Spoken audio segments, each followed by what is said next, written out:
Assalamualaikum warahmatullahi wabarakatuh. Halo, saya Bagas Syabani Sabrawera, NPM 101200014 dari kelas C3 Manajemen STIS TMB Bandung. Di video kali ini saya akan menjelaskan tentang persoalan impor kedelai yang terjadi di Indonesia. Saya akan membagi menjadi dua bagian di video kali ini. Bagian pertama yaitu saya akan menjelaskan atau menceritakan kasus impor kedelai yang terjadi di Indonesia yang saya dapatkan dari bisnis.com, dan yang kedua saya akan memberikan kesimpulan dan saran atas kasus tersebut. Baik, sekarang saya akan masuk ke dalam bagian pertama. Dilansir dari bisnis.com tanggal 5 Januari 2021, Head of Research Center for Indonesian Policy Studies, Feliva An Amanta mengatakan, selama ini petani kedelai nasional dihadapkan pada berbagai persoalan yang membuat kedelai produksi mereka tidak bisa terserap oleh pasar secara maksimal. Indonesia adalah negara dengan konsumsi kedelai terbesar di dunia kedua setelah Cina. Data Badan Pusat Statistik menunjukkan impor kedelai Indonesia sepanjang semester 1 per tahun 2020 mencapai 1,27 ton atau senilai 510,2 juta US dollar atau sekitar 7,52 triliun rupiah.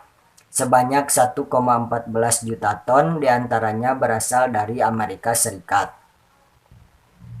Sementara itu, jika dilihat pada tahun-tahun sebelumnya, total impor kedelai mencapai 2,67 juta ton pada 2017, 2,58 juta ton pada 2018, dan 2,67 juta ton pada 2019.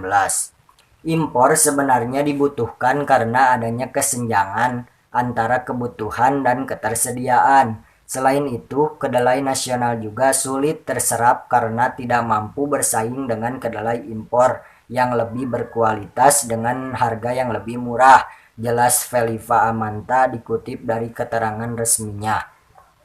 Di samping problem produktivitas, dia menyatakan faktor harga jual juga di tingkat petani dinilai berpengaruh besar terhadap pengembangan kedelai lokal. Tidak jarang petani kedelai memilih menanam komoditas lain selain dari kedelai. Menurutnya, ada beberapa hal yang mempengaruhi rendahnya produktivitas kedelai nasional. Hal yang pertama yaitu faktor iklim. Karena kedelai adalah tanaman yang sebenarnya merupakan tanaman subtropis, sehingga pertumbuhan di daerah tropis seperti Indonesia menjadi tidak maksimal. Usaha produksi kedelai di Indonesia diakuinya harus menyesuaikan dengan pola dan rotasi tanam. Hal ini disebabkan karena petani belum menilai kedelai sebagai tanaman utama. Felipa mengatakan, kedelai adalah jenis tanaman yang membutuhkan kelembaban tanah yang cukup dan suhu yang relatif tinggi untuk pertumbuhan yang optimal. Sementara itu di Indonesia dengan curah hujan yang cukup tinggi, berakibat tanah menjadi jenuh air. Drainase yang buruk juga dapat menyebabkan tanah juga menjadi kurang ideal untuk pertumbuhan kedelai. Tentu saja, meningkatkan produktivitas bukanlah hal yang mudah. Oleh karena itu diperlukan pembinaan dan pendampingan bagi petani kedelai serta investasi. Dengan pembinaan yang intensif, maka produktivitas yang lebih tinggi akan meningkat. Pembinaan dapat dilakukan antara lain dengan penggunaan benih, pupuk, dan sarana produksi lain yang tepat.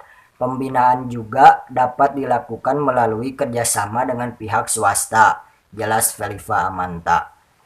Satu hal lagi yang harus diperhatikan, yaitu penggunaan lahan yang hanya diperuntukkan untuk kedelai.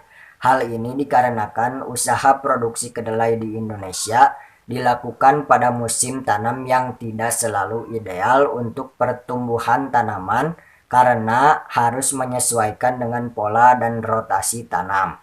Saat ini kedelai masih diposisikan sebagai tanaman penyelang atau selingan bagi tanaman utama di Indonesia, yaitu padi, jagung, tebu, tembakau, bawang merah, dan tanaman lainnya.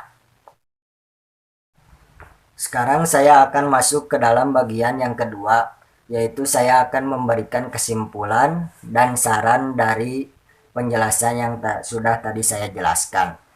Dari kasus tersebut dapat disimpulkan bahwa benar menurut teori, semakin banyak impor yang dilakukan oleh suatu negara, maka akan semakin sedikit atau semakin langka barang domestik yang dihasilkan dari negara tersebut.